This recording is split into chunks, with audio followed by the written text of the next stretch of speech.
Alô? Ah, eu vou por aqui. Eu vou por aqui. Vou por aqui. Não tem problema, Cintia. Oi, oi. Tá. Agora foi. Vai por esse aqui. É que esse aqui tá filmando a luz. Esse aqui deixa aqui.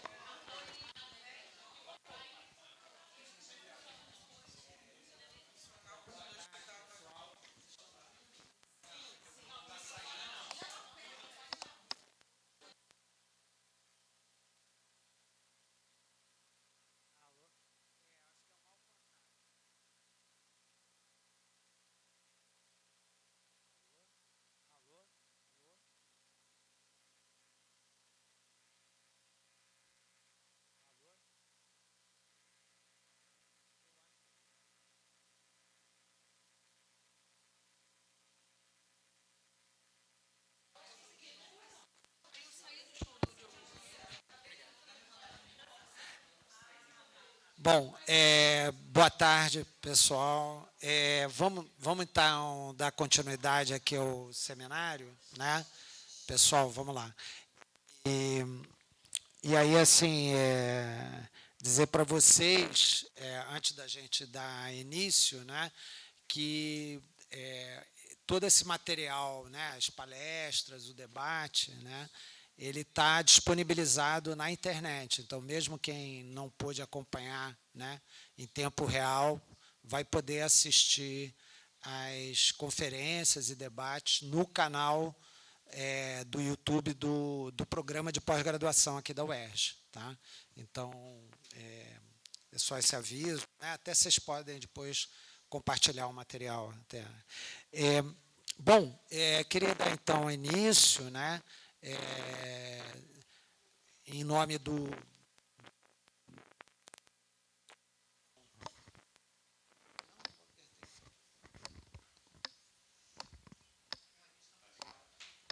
Alô? Alô? Ah, voltou, voltou. Em nome aqui da coordenação, né, dessa iniciativa, né, os coordenadores do projeto, enfim, e da realização do evento, eu queria, antes de mais nada, dar as boas-vindas para ler um pouco ela, né, enfim, vou fazer aquela apresentação em função da gravação, né. A Calabria ela tem formação graduada e pós-graduada em História, é pesquisadora da Casa Rosa, ela é coordenadora da Unesco de Políticas Culturais e Gestão, é organizadora, né, de um seminário interculturais, né, que é realizado há vários anos. Né, eu estava até conversando com a interessante a articulação, né, que é produzida entre pesquisadores e gestores e especialistas nesse encontro, né, há vários anos. Né, de fato, ali eles conseguem um resultado muito especial. Né. E aí, seguindo, né, a Lia ela é professora do programa também de pós-graduação em Cultura e Territorialidade da UF, docente colaboradora de MBA e Gestão Cultural e Produção Cultural da FGV, professora colaboradora na Maestria em Políticas Culturais da Universidade da República do Uruguai e da especialização também lato sensu em Cultura e Educação da Flaxo. Né? Eu vou mencionar aqui muito rapidamente alguns dos seus livros mais recentes, né? Emergências e Imersões de Políticas Culturais, de 2023, Mundiacult, 40 anos depois, de 2022, e Escritos sobre Políticas Culturais, de 2019. Né? Ela vem trabalhando há vários anos, né, nessa área de políticas culturais, história cultural e política, com ênfase em políticas públicas de cultura. E ali também, no passado talvez mais remoto, ela trabalhava na área de mídia sonora. Né? Eu queria agradecer, né, a presença da Lia, que gentilmente foi esse convite para apresentar para a gente esse balanço, né, da Conferência Nacional de Cultura, né, que teve aí como tema, pode ser que eu recolhi aqui dos sites, né, oficiais, né, teve como tema a democracia, direito à cultura, né, que foi realizada em março de 2024, né, e, segundo eu li, depois de um hiato de 10 anos, né, essa conferência nacional de cultura, finalmente foi realizada, né. Então, como eu expliquei ontem na abertura, né, talvez valha a pena mencionar aí aos participantes mais externos a essa iniciativa, né, os que não estão mais diretamente envolvidos, né. Esse seminário ele é parte, né, de um grande projeto institucional centrado no universo da música urbana, que busca abrir, então, também esse diálogo, que me parece que é fundamental, com os gestores públicos, especialmente sobre cenas musicais urbanas menos visíveis, né? Então, a gente espera contribuir, ainda que modestamente, né, com alguns subsídios para a renovação dessas políticas culturais, né?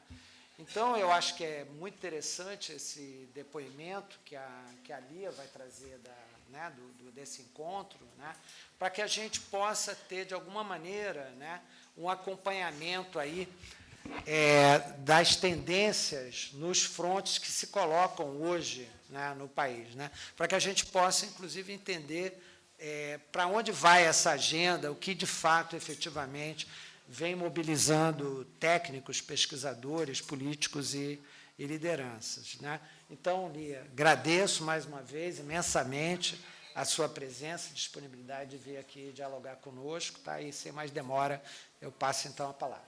Obrigado. Fazer uma troca, pegar o microfone de volta. Hoje deu uma pane aqui. Não, ainda mais porque está gravando, né? Se voz de professor, se não estivesse gravando, se fosse só para auditório, se não estivesse transmitindo, era possível, né, falar para vocês me ouvirem. São muitos anos de sala de aula, então a gente, né, tem esse exercício, né, de falar para ser ouvida lá no fundão também, ainda mais na graduação, né? Mas, bom, quero agradecer ao Micael. Na verdade, a gente já fez algumas trocas, ele também já esteve no seminário, né, algumas vezes apresentando os trabalhos deles. Como ele falou, na verdade, a minha origem no estudo, na relação com os estudos na cultura, ele vem de uma relação história-cultura e meio de comunicação de massa, né, e é interessante a gente fazer esse parêntesezinho, porque eu fiz tanto meu mestrado quanto meu doutorado no campo da rádio e história, só que não na comunicação, na história. Eu fiz, né, tanto mestrado e doutorado na UF. No mestrado, eu trabalhei com uma coisa deliciosa, que é radionovela. Eu trabalhei com os textos da radionovela, assim, a formação e a interferência do rádio no cotidiano. E depois eu estendi para entender como é que esse objeto, e vocês vão entender por que toda essa minha fala é onde eu vou chegar, né? Por que esse objeto absolutamente desconhecido em 22, em meados de 30, assim, o grande objeto de desejo, e está nas crônicas, e está nas cartas, e está nas falas, e está nas memórias, né? Enfim. E fiz o projeto, trabalhei de 22 até os anos 60, né, num corte histórico, e quando eu terminei, bom, na tese, a gente sabe que a gente vai reunindo muitas coisas, né? Eu sou uma pesquisadora muito aplicada, gosto de fonte, né, de pesquisa, enfim, né, para vocês imaginarem, depois que eu terminei a tese, mesmo não pesquisando, eu ainda fiz artigos inéditos durante uns 5 anos com material que eu tinha, que não usei, né, que não usei na tese, de tanto material. Não, a minha orientadora teve uma hora que falou para mim, ou você para ou eu desisto de você, chega de pesquisa. né? Isso acontece com a gente de vez em quando. Mas, enfim, eu tinha um capítulo sobre rádio política, mas pensando a política já pelo viés da política pública e não a política eleitoral, e não, né, essas coisas assim. Mas ele destoava do resto. Eu tirei esse capítulo da tese em determinado momento. Eu falei, assim, depois ele vira um artigo, vai estar desequilibrado. Exatamente no momento, eu defendo, em 2002, em março, quer dizer, eu termino, né, final de 2001, defendo em 2002, governo FHC. O ano que, inclusive, os concursos retornam, né, as universidades tinham ficado, enfim, 8 anos sem concurso, 9, porque ele ficou 5 e 4, né, sem concurso. E aí surge o concurso para a Fundação Casa Rui, e naquela época, hoje vocês vão dizer, ali, esse tema é comum, mas naquela época, estudar, pensar a área de comunicação no campo das políticas culturais era, assim, raríssimas pessoas faziam isso. Eu tinha lido uns textos franceses, né? Então eu tinha uma discussão. Eu fiz o concurso para a Fundação Casa Rui, à época, que tinha uma chave políticas culturais ou cultura política, exatamente pensando o desdobramento da minha tese, discutir mais para frente, né, a questão das políticas de rádio e das políticas de TV na construção das políticas públicas e essa interferência, quer dizer, o que a comunicação, né, como é que ela interfere nas práticas culturais, nas práticas cotidianas. Gente, em 2002, isto era assim, algo que quase ninguém trabalhava. Hoje já tem um monte de trabalho, mas isso era uma grande inovação. Então, foi ótimo, eu saí super bem no concurso, mas quando eu cheguei na Fundação Casa Rui, que é uma vinculada no Ministério da Cultura, quem não é do Rio talvez não conheça, né, o Ministério da Cultura ele tem um conjunto de instituições vinculadas. As mais, por exemplo, a mais conhecida é o IFAM, né, que é o Instituto de Patrimônio, mas também tem a Biblioteca Nacional. Do desdobramento do IFAM tem o IBRAM, que é o Instituto Brasileiro de Museus, então que detém a política nacional de museus, mas também que tem nos seus quadros os museus nacionais, aqueles que não são da universidade, porque o Museu Nacional era da UFRJ. Né? Mas, assim, o Museu Histórico Nacional, o Museu Nacional de Belas Artes, então, esses são museus do próprio governo federal, do próprio Ministério da Cultura. A Funarte, a Palmares, enfim, e a Fundação Casa Rui Barbosa, que é uma instituição no Rio de Janeiro, menos conhecida, é uma instituição que tem um papel importante no processo de memória e produção de conhecimento. Na verdade, nos anos 70, foi a instituição que deu o pontapé inicial no processo de microfilmagem. Né? Hoje, a gente está mais que ultrapassado, enfim, e nem é referência em digitalização, mas assim, a gente tem na Fundação, por exemplo, arquivos de quase 200 literários estão com a gente, Cecília Meirelles, né, o próprio o Arquivo Brasileiro de Museus de Literatura, que é nosso, começa com um acervo do Drummond, a ideia do Drummond. Então, a gente tem Cecília, tem Vinícius, tem Drummond, tem Pedro Nava, tem alguma coisa do Bandeira. Então, enfim, né, a gente, assim, em algumas áreas acadêmicas nós somos bastante conhecidos, mas a gente não tem a ação política que o conjunto das outras vinculadas no Ministério da Cultura tem. E a gente tem uma área de pesquisa, e nessa área de pesquisa, no começo dos anos 2000, se cria o setor de políticas culturais. Então, eu migro dos estudos do campo de política de comunicação para os estudos de política pública, com foco especial no governo federal, a pedido, na verdade, da direção da instituição da presidência, que imaginava que a fundação pudesse ser, e eu acho que pode, mas não uma espécie de péia da cultura, onde as pesquisas pudessem ser feitas. Poderia, mas não é, porque assim, o último concurso para pesquisador feito foi o meu. Okay? Então, assim, depois só entrou um pesquisador, porque a área ruiana não tinha mais ninguém. Então, poderia, mas não é. Eu sou a única, a gente já passou por lá, outros pesquisadores, outros gestores, mas, enfim. Então, eu sou um ser que me aposentei no governo anterior, dada a dificuldade que tínhamos para ter liberdade no campo da pesquisa, né? Fomos o tempo inteiro cerceados e os temas começavam a ser postos para nós como temas que deveriam ser tratados e que não deveriam ser tratados, que não interessavam ao governo federal. Depois de, né, uma longa trajetória, não fazia muito sentido, então eu me aposentei, mas retornei no ano passado a pedido de vários colegas e a pedido da presidência para reconstruir o setor de políticas culturais e reeditar o Seminário Internacional de Políticas Culturais. Como o Micael falou, está na 13ª edição nesse formato, mas a gente já teve 5 edições de um formato diferente. Então, a gente está nesse campo, né, e nessa discussão sobre políticas culturais que dão uma virada exatamente em 2003, com a chegada do governo Lula, e, em especial, com a chegada do Gilberto Gil, ainda que várias questões, porque é importante, né, a gente ressaltar que a ideia de ter um Plano Nacional de Cultura, ela já estava posta desde o finalzinho dos anos 90, sendo discutido no Legislativo. Por quê?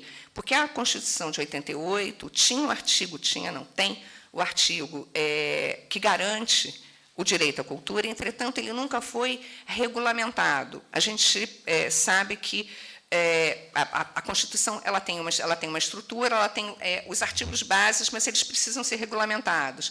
As estruturas de sistema, por exemplo, como a da educação e da saúde, já existiam. Então, aqueles que já tinham o sistema, obrigatoriamente, as regulamentações foram saindo, a questão do controle dos conselhos foi saindo. No caso da cultura, você tem lá, o Estado garantirá a todos o direito à cultura. Ok, mas como? Por que meios? Através de que mecanismos? Né? Que conceito de cultura? E é um pouco isso que começa a desdobrar, na verdade, a partir de 2003. E é interessante também a gente ressaltar que o desenho de conferências nacionais para as áreas de políticas públicas, elas acontecem para um conjunto muito grande de áreas.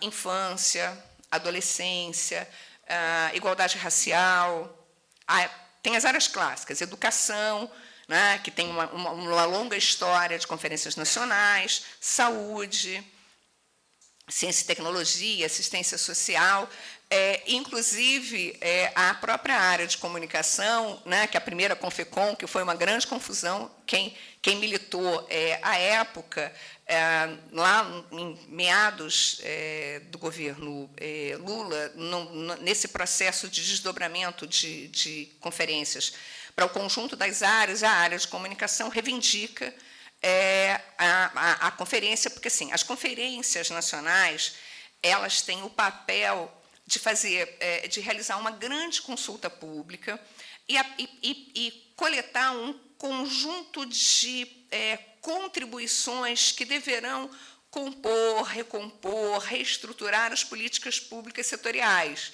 Né? Porque não faz sentido você reunir gente, você reúne no local, depois você reúne territorial, depois você reúne estadual, depois você reúne nacionalmente e que isso não desdobre, que isso não tem resultado em política pública. Então, a função, né, a ideia das conferências o papel das conferências é exatamente ampliar o campo da participação e, de alguma forma, alimentar né, as governanças de área, os ministérios, as secretarias, de informações para a construção das políticas. Ainda que muitos de nós, acadêmicos, inclusive, desconfiemos, assim, mas parece mais uma coisa populista, né, você reúne para debater, mas qual é o resultado? Já existem alguns estudos no campo da ciência política que vieram cruzando os resultados das conferências com os desdobramentos das políticas na área e conseguem identificar a ampliação, o encaminhamento de políticas de determinadas áreas a partir das demandas da conferência. É óbvio que os sujeitos reivindicam num formato E aí, quando você traduz isso em legislação, em regramento, em instituição, isso muitas vezes aparece no outro, mas você começa a perceber não é exatamente o espelho daquilo e como foi reivindicado. E vocês vão entender por quê, porque eu vou trazer um pouco do resultado da Conferência de Cultura para entender assim, como é complexa a demanda que chega do conjunto, né? Ainda mais num país como o nosso, que tem... onde a experiência participativa é baixa. Né?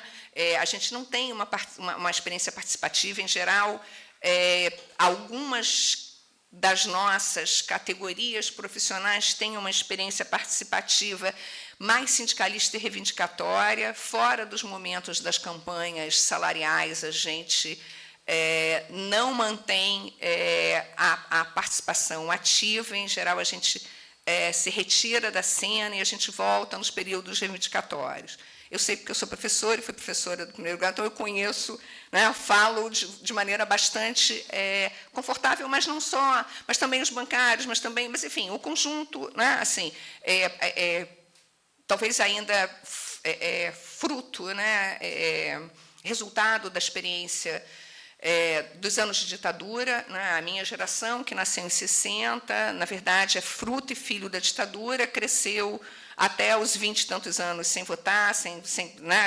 O nosso primeiro movimento é o Diretas Já, quem não era sindicalista, né? E eu também era muito jovem, mas é o Diretas Já, e é nos anos 80. Então, assim, digamos que a gente não exercitou a participação desde muito jovem. E aí você tem uma dificuldade muito grande. Então, você começa nos anos 2000, algumas dessas políticas, algumas dessas áreas de construção de políticas começam a se estruturar para efetivamente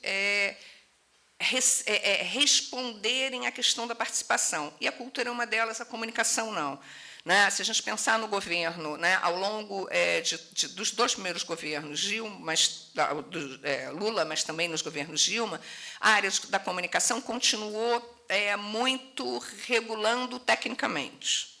Né? A discussão de conteúdo ela foi barrada o tempo inteiro, a discussão de cota ela foi barrada, a discussão de produção regional foi barrada.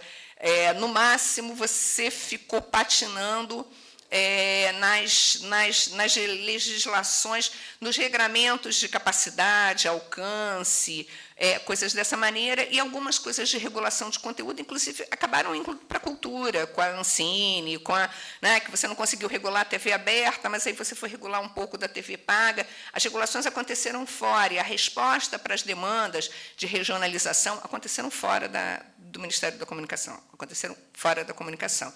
Né?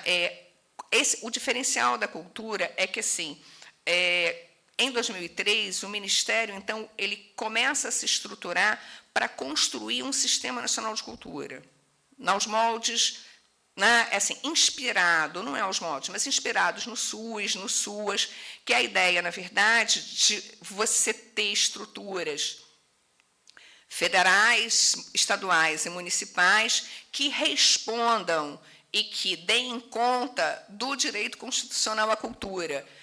Na Constituição Estadual tem o direito à cultura, na lei orgânica também, é só a gente procurar. Tem um capítulo de cultura e a questão do direito da cultura está lá. Então, como é que você estrutura isso e como é que você, de alguma maneira, estabelece minimamente qual deve ser o papel do Estado nessa garantia? O que ele tem que fazer? Tem hora que ele tem que regular, tem hora que ele tem que garantir recursos, ele tem que garantir fomentos, tem hora que ele tem que garantir os meios de produção, por exemplo, para as paneleiras do Espírito Santo. Um dos maiores problemas hoje para os ceramistas e para as paneleiras do Espírito Santo, em especial, é acesso ao barro. Isso é uma loucura, assim, né? Mais do que fomento específico para a produção, o acesso ao barro. Por exemplo, hoje, por exemplo, as paneleiras do Espírito Santo conseguiram que a área de onde elas extraem o barro, que é um barro super específico, que faz aquela panela preta diferente, fosse preservado, que para a construção civil, qualquer barro serve para fazer tijolo. né? Então, eles avançam no que tiver próximo, e, na verdade, a fonte de extração delas é próxima. Então, foi uma briga, durante muito tempo, para que a fonte deste barro, que dá o ponto da panela, que elas cozinham do lado de fora, que elas botam todas para assar numa fogueira, enfim, numa técnica ultra artesanal, mas, assim, se não for aquele barro, não dá aquele ponto. Né? Então, por exemplo, hoje, na região de Lençóis, na Bahia, porque, é claro, assim, a extração de barro dos leitos do rio, né, foi proibida porque você vai desbarrancando. É verdade que o agronegócio faz isso com maior, né, nada de braçada, entretanto, os pequenos exploradores, assim, podem ser multados. Então, por exemplo, a gente vê alguns dos produtores na verdade, né, artefatos fantásticos de cerâmica de Lençóis, tendo que comprar no câmbio negro um caminhão de barro. Então, assim, né, mas essa é uma parte da regulação. Mas, por exemplo, o mercado internacional da música também diz respeito a essa regulação que o Ministério tem que garantir, o reconhecimento dos que atuam na área artística como trabalhadores, né, com direitos, também faz parte dessa garantia de produção e de acesso, né, fazer com que as coisas cheguem ao conjunto. Também faz. Então, assim, é uma área extremamente ampla e complexa de política pública. E vamos combinar que se a área de comunicação, e assim, por exemplo, uma das grandes demandas no campo das culturas e dos produtores é sobre a democratização da área de comunicação. Né? A questão do acesso, a questão do ingresso ao mercado, a questão do embate com as majors. Né? Então, assim, são áreas que as nossas questões elas estão o tempo inteiro andando juntas. Existe uma limitação do que se pode regular na cultura em relação à comunicação, mas existe um diálogo intenso. Então, quando a gente pensa na produção da música, quando a gente pensa na produção de cinema, quando a gente pensa na produção radiofônica, a gente está falando de áreas, porque assim, o conteúdo, uma coisa é o mídia, outra coisa é o conteúdo. Ainda que hoje, né, com a internet, essas coisas venham mudando, mas é isso, os conteúdos são vários, eles são conteúdos informacionais, mas eles também são conteúdos culturais, eles são conteúdos de entretenimento, também não dá para a gente colocar tudo no entretenimento, porque é fácil você falar, então é tudo negócio. É tudo negócio, a gente precisa regular, não faz distribuição regional. Então, esse é um pouco do campo, né, a partir do qual a gente tem um processo de construção das políticas públicas culturais, que começam a ser discutidas lá. Em 2003, na verdade, o Congresso vinha para pressionar o governo, preparando uma coisa que seria um Plano Nacional de Cultura. Né? A gente tem um Plano Nacional de Cultura que ainda está vigente, mas que venceu há 2 anos, é um plano decenal, então a gente está também no momento de discutir um novo plano. E um momento fundamental na construção e na discussão pública das políticas são exatamente as conferências de cultura. Nós realizamos esse ano a 4ª Conferência Nacional de Cultura. A primeira foi em 2005, a segunda em 2010, depois 2014 e agora, 10 anos depois, né, 2024. Então, assim, esse lapso ele impacta muito, inclusive, você tem uma nova geração, você tem a perda de memória, você tem a descontinuidade dos processos, você muitas vezes volta muito naquilo, nas discussões, no que estava reivindicado. Bom, peraí, deixa eu só. Sim, beleza. Foi. Não, foi. É porque ele ficou rodando para passar das telas internas. Então, assim, para falar da conferência, para falar do Sistema Nacional de Cultura, porque a conferência é um item, eu trouxe assim, um pouco do histórico, né? Quer dizer, como é que essas políticas estão se construindo. Então, Entre 2013 e 2004, o Ministério da Cultura foi reestruturado, ele passou de um ministério que administrava a Lei Rouanet, e todo mundo que é da área de produção conhece a Lei Rouanet, que trabalha de alguma maneira. Ela é uma lei importante, ela é uma lei que tem função, mas ela não pode ser a única fonte de fomento. Essa é sempre a discussão. Existe mercado, o mercado de cultura existe. Na verdade, nós somos consumidores de cultura e somos pagadores de royalties. Né? Na verdade, a gente consome muita cultura estrangeira, a gente ajuda a alimentar as grandes indústrias internacionais de música, de cinema, inclusive as editoriais. Hoje, grande parte dos nossos direitos autorais estão comprados nas grandes editorias e publicados ou não, sendo, muitas vezes, fica na mão de uma decisão internacional se os autores devem ser reeditados ou não. Então, a gente tem uma série de pequenos, de autores locais e regionais que nunca mais foram reeditados.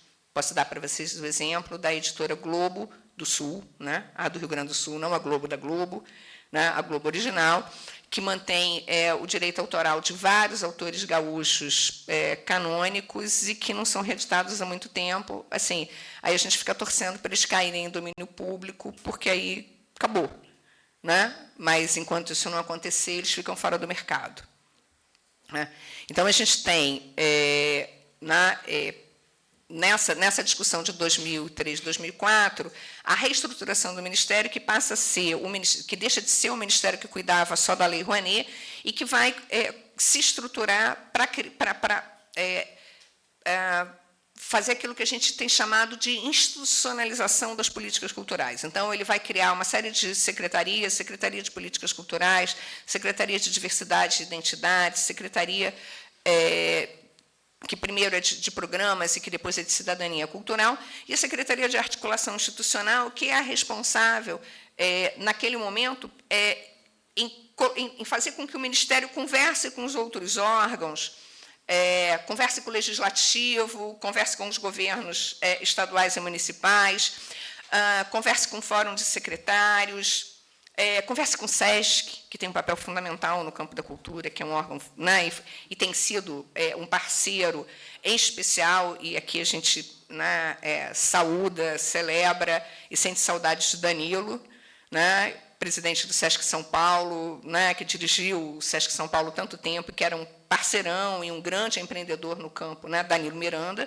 no campo da cultura, que fez o SESC São Paulo, que é o SESC São Paulo, na dinâmica e na dimensão. Então, a Secretaria de Articulação Institucional se articulava com as outras fundações públicas, como a Fundação Joaquim Nabuco, como a Fundação João Pinheiro, e tinha a missão de criar e articular o Sistema Nacional de Cultura. Então, 2013 e 2004 é essa estruturação, 2004 é a preparação para a primeira Conferência Nacional de Cultura. E aí, pela primeira vez, para muitos estados, municípios, fazedores de culturas militantes, pessoal, seja, na verdade, do que a gente ainda chamaria de alta cultura, ou o pessoal das linguagens, o pessoal da cultura periférica, é a primeira vez que você começa uma discussão em âmbito nacional buscando efetivar, buscando consolidar o campo da cultura no campo das políticas públicas. Então, a gente está falando na construção de políticas públicas, que é um campo complexo, que é um campo com muitas regras, com muitas limitações. A gente que é da área também da educação, a gente conhece a questão da estruturação e da dureza do MEC para as políticas estudantis, para as políticas não estudantis, as políticas educacionais. Então, quando a gente precisa reformular currículo, pensar diretrizes gerais, o quanto é duro e quanto é difícil mover a burocracia e fazer atualizações. A gente faz as atualizações na marra, no dia a dia, mas na estrutura a gente normalmente leva uma década para mexer alguma coisa dentro de um programa. Então, a gente tem esse processo de estruturação do Sistema Nacional de Cultura, essa discussão, e o início é marcado para 2005 a primeira Conferência Nacional de Cultura. Era a primeira vez que se chegava a municípios, estados, a regiões para falar de política cultural. Muitas vezes era comum você ouvir dos prefeitos assim, mas minha cidade não tem cultura, né? A gente não tem manifestação cultural aqui. Então, tinha muita essa discussão, né, numa coisa de... E como você mobilizar a sociedade, como você ativar o prefeito, ativar o legislativo, mobilizar a sociedade para se reunir e discutir um projeto de política cultural. E aí assim, é muito interessante, porque dos 5.000 e tantos municípios que a gente tem no Brasil, naquele momento, quase 1.500 municípios realizaram a conferência e toparam discutir, o que é um número bastante significativo para alguma coisa que era muito novo. E o Ministério da Cultura criou uma coisa, assim, a equipe da SAI era uma equipe muito interessante, criou uma coisa. Para participar da Conferência Nacional de Cultura, o município precisava assinar um protocolo de intenções. O protocolo de intenções dizia que ele tinha a intenção de, quando o Sistema Nacional de Cultura estivesse funcionando, ele ia aderir. O nome do documento era Protocolo de Intenções. Então, é interessante a gente perceber como a demanda por organização e por atenção à área da cultura, por parte da gestão pública, ela era latente no conjunto de fazedores de cultura, porque os gestores acabam sendo pressionados a aderir, na verdade, ao protocolo. 2005, a primeira Conferência Nacional de Cultura.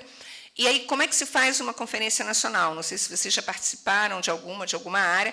Elas começam nos municípios, né? O município convoca a Conferência Municipal de Cultura, né? E aí ele vai recortar, ele vai dizer se ele vai fazer uma única conferência e as pessoas vão se candidatar, vão se inscrever e depois vão se candidatar como delegados. Os municípios grandes, como Rio de Janeiro, por exemplo, posso contar para vocês, assim, eu lembro muito bem da experiência de Recife, na primeira Conferência Nacional de Cultura. Recife dividiu a cidade, não em áreas administrativas, mas em algumas áreas e pertencimentos, e fez conferências regionais. Nova Friburgo fez conferência setorial. E foi muito legal, porque assim, uma delas era da Associação de Moradores, a outra era dos comerciantes, a outra era da juventude. Ao invés de fazer por linguagem, ela fez pelo usuário final, né? Alguns fizeram por linguagem, alguns fizeram cênicas, música, né? E os cortes tradicionais. Mas é interessante a gente pensar na autonomia que cada local tem para ativar os sujeitos. Esse é um processo, nesse primeiro momento, que foi um processo muito interessante. Em geral, claro, a gente não tem um amadurecimento nesse momento das discussões, as discussões giram em torno de fomento. Falta recursos, o governo não nos enxerga. A gente faz cultura, né? A gente faz cultura na periferia, a gente faz cultura no centro, nós somos músicos da noite, grupos alternativos, bandas de garagem, né? Pensando aqui, né, o pessoal da música, e não somos vistos, né? Mas também as pequenas orquestras, mas também as bandas, né, as semi-sinfônicas também falam assim, mas a gente também não é visto. Então, tem um grupo no mainstream, né, assim, que, né, bem iluminado, e assim, mas uma produção gigantesca fora desse cenário tradicionalmente visto pela mídia como os produtores. Os outros são alternativos, autônomos, enfim, naifes, ou seja lá o que for, né? Então, eles são todos outras coisas. A gente tem esse processo pós-2005, começa um ciclo de oficinas do Sistema Nacional de Cultura, vamos discutir o que é o sistema, 2007, 2009, e aí, assim, por que eu estou trazendo com os tempos? O tempo de construção de política pública é um tempo longo, né? Então, tinha uma angústia da militância, né? E o tempo longo, que é o tempo da burocracia, né? Então, o processo de desdobramento, segundo a Conferência Nacional de Cultura. Na segunda Conferência Nacional de Cultura, é o momento em que você está discutindo a aprovação do primeiro Plano Nacional de Cultura, que foi 2010, 2020, e aí foi prorrogado pelo moço, porque também não ia fazer avaliação nenhuma, e a discussão ia ser muito ruim, e o plano ainda está vigente, ele foi prorrogado 2 vezes. Né? 2010, a gente começa a estruturação efetiva da Lei do Sistema Nacional de Cultura. O 2010 assume o Conselho Nacional de Políticas Culturais, depois a gente vai passar ali rapidinho, tem uma estrutura. E aí o Ministério segue fazendo um conjunto de ações e implementações para a aprovação do Sistema Nacional de Cultura. Tá? Bom, aí, assim, na verdade, eu já falei um pouco. Né? O Sistema Nacional de Cultura ele começa com a PEC de 2005, ele é aprovado por emenda constitucional em 2012 e regulamentado esse ano, no momento da Conferência Nacional de Cultura e, certamente, por pressão da Conferência Nacional de Cultura acontecendo em Brasília. Né? O Plano Nacional de Cultura ele é de 2000, ele, na verdade, tem uma primeira PEC em 2000, quando eu falei para vocês que o Legislativo já estava fazendo isso. 2005, ele tem uma emenda constitucional, toda essa área de Sistema Nacional de Cultura ela está regulada, ela é uma emenda constitucional, está regulada constitucionalmente. Isso é bom, mas isso também traz dificuldades, porque faz com que tudo tenha que passar pelos legislativos. Né? Então, tudo é projeto de lei. Então, ele é estruturado no Executivo, negociado com o Legislativo, passa sobre consulta pública e, de vez em quando, ganha umas, digamos assim, umas azeitoninhas de quem não devia. Né? A gente tem uma coisa do senador, um jabuti do senador Flávio no sistema, ele pôs assim um jabutizinho assim no sistema que passou agora, né? Mas assim, faz parte do jogo democrático. Também. Então, primeira conferência 2005, já falei para vocês, segunda 2010, 2013, na verdade, mas ela acontece em 2014, né? A etapa nacional acontece em 2013. E os fundos de cultura, desde lá, a Lei Rouanet ela tem sido muito discutida desde 2003, mas não demonizada, o que é uma outra coisa. A gente vivenciou um outro projeto e agora, no período emergencial, a gente teve a Lei Aldir Blanc, a Lei Paulo Gustavo, e agora a gente tem, pelos próximos anos, a Política Nacional Aldir Blanc, que é um recurso fixo durante 5 anos para ser distribuído. Né? Então, o Sistema Nacional de Cultura, na verdade, ele prevê uma centralização federal na formulação e supervisão do sistema. A ideia é que você tenha redução de desigualdades, um efeito redistributivo dos recursos, financiamento fundo a fundo, como a gente tem o fundo na educação. Né? A gente tem o Fundo Nacional de Cultura, mas ele não é não contingenciável, ele não é como o FNDE. Né? Esse sempre foi o sonho da cultura, até porque, como o Ministério era Cultura e Educação, era ter um fundo que você pudesse ter previsão de política. Porque, como um fundo que o governo pode cortar recurso, não adianta ele prometer no governo anterior que ele tem, né, 8 milhões, e quando o governo começa a falar tem que contingenciar, a gente cortou 7, fica 1 milhão, aí, quem sabe, no meio do ano, a gente libera mais 1 milhão, e, quem sabe, em novembro, a gente libera 5. Não tem planejamento que segure com, né, uma coisa assim. E a ideia de descentralização executiva, que no sistema a responsabilidade do município seja mais intensa. Cultura se faz no território, então como é que você regula e garante os direitos dos sujeitos? Estando mais próximo, né, fortalecimento de uma cultura cidadã, né, ajuste às realidades locais. Se vocês passarem pelos documentos, os princípios são muito de centralização, direito, acesso democrático, compensação das nossas dívidas históricas, enfim.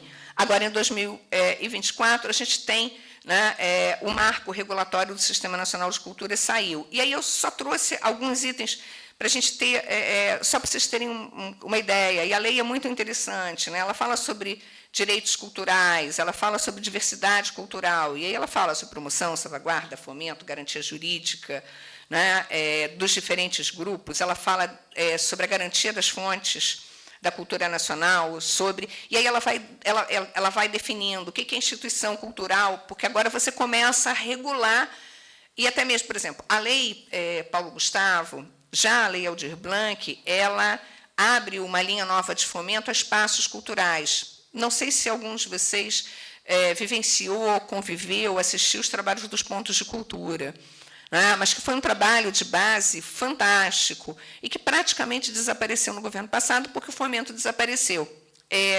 Em algumas cidades, em alguns estados, o estado do Ceará manteve o programa do Pontos de Cultura, a cidade de Niterói manteve os programas de pontos de cultura, Minas Gerais manteve, mas em alguns estados o programa desapareceu. Na verdade, os pontos eles não desaparecem porque eles eram instituições que já existiam. Eles faziam cultura e continuam a fazer, de maneira mais confortável, de maneira mais precária, né, de maneira mais voluntária, de maneira mais profissional, reconhecendo o direito, né, e o fazer desses sujeitos, ou precarizando o fazer desses sujeitos. Mas, enfim, né, então, os pontos de cultura não desaparecem, mas o programa praticamente desapareceu, está sendo reativado agora. Então, a ideia, né, do Sistema Nacional de Cultura é exatamente essa coisa que você tem, sistemas estaduais, distrital e sistemas municipais. Você pensa sempre... E, assim, no arco maior está a sociedade civil, né, para além dos governos. E esse é o enorme desafio.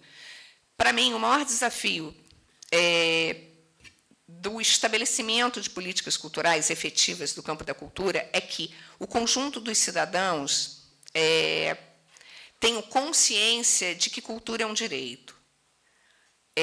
Hoje, talvez, a gente tenha quase 100% da visão de que educação é um direito. Ainda assim, algumas pessoas não se sentem sujeitos de direito. E a gente sabe disso. A gente vem brigando para que o acesso à universidade, que as pessoas se sintam sujeitos de direito. E, caso elas queiram, elas tenham esse direito. Mas isso não é universalizado. E muitas pessoas não se sentem sujeitos de direito. Elas dizem, ali não é o meu lugar. Ali é o meu lugar se eu quiser. Né? E não é o meu lugar se eu não quiser. Eu não preciso querer. Mas eu tenho que ser um sujeito de direito. E essa é a grande discussão para o campo da cultura, assim, que as pessoas sejam sujeitos de direito, né? Que não seja sempre assim, a cultura é aquilo que passa na televisão, a cultura é o cara consagrado, cultura... E aí você coloca sempre alguma coisa muito distante. Então, assim, é seu direito fazer ou não fazer, frequentar ou não frequentar, o que você queira. Né, da forma que queira. Então, por isso, você precisa ter uma gestão nos territórios para que ela faça sentido. Mas, assim, num país precarizado, onde as pessoas não se sentem sujeitos de direito de ter moradia, não se sentem sujeitos de direito de ter saúde, não se sentem sujeitos de direito de ter educação, ser sujeito de direito a ter cultura é um luxo. Né? E aí as pessoas falam, mas é um luxo, porque eles não são sujeitos de direito de quase nada. Né? De muito pouca coisa. Nós somos privilegiados, né? Ainda somos uma minoria, que nos consideramos sujeitos de direito, e por isso a gente está aqui. Né? E a gente briga pela universidade, a gente briga pelas cotas, a gente briga por estar aqui, a gente briga... Mas, assim, mas somos poucos. No conjunto da população, somos poucos. Né? Então, assim, um dos grandes desafios é a pessoa se sentir sujeita de direito. E o sistema e a estruturação da política da cultura, ela só vai se institucionalizar verdadeiramente quando ela for capilarizada, quando... Né, isso assim, é interessante, porque esse é um movimento, na verdade, é um cabo de guerra. Porque, assim, hoje a molecada na periferia, quando vai fazer sarau, quando vai fazer hip-hop, quando está fazendo grafite, está brigando por ser conjunto de direito, mas, muitas vezes, quer dizer, eles têm a pressão contra eles. dos que estão fora da comunidade, do regular, isso é coisa de marginalidade, a polícia interfere, mas também de dentro da comunidade, que olha para aquilo e fala, mas isso não é um fazer para você, isso não é um fazer para nós, isso não é para fazer aqui. Porque não é só, a pressão não vem só de fora, a pressão muitas vezes vem de dentro. E aí a gente tem uma história assim, de 20 anos lá, dos sujeitos na cidade de Tiradentes, em São Paulo, no pessoal do Sarau em Mesquita, no pessoal do Morro Agudo, no Ponto Cine, enfim, a gente vai para as periferias da Bahia, para as periferias, né, vai lá, as periferias de Salvador, as periferias de Fortaleza, enfim, onde você tem alguns grupos de juventude brigando para ter o seu fazer reconhecido como fazer cultural, e pressões de todos os lados, pelo não reconhecimento desse fazer, ou pela marginalização desse fazer. E, às vezes, pior, assim, quando ele é reconhecido, ele é apropriado e descaracterizado. A gente tem a questão, né, a gente vai vendo isso com rap, com hip-hop, porque você vai disciplinando, você vai, né, porque tornando palatável para a classe média. Então, ainda tem essa discussão, quer dizer, você profissionaliza, né, entra na mídia, mas você também descaracteriza.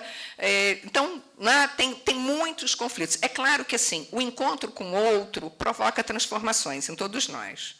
É impossível. Né? Então, quando a gente faz uma ação para o patrimônio imaterial, você vai provocar uma alteração no sujeito, porque você vai chegar com outras questões que ele pode até rejeitar, mas as questões chegaram. Daqui a pouco ele vai... Né? Mas é isso, assim, também não existe... Assim, a cultura que se congela, ela vai para o museu, né? Porque as práticas culturais... Elas não são permanentes e não são iguais.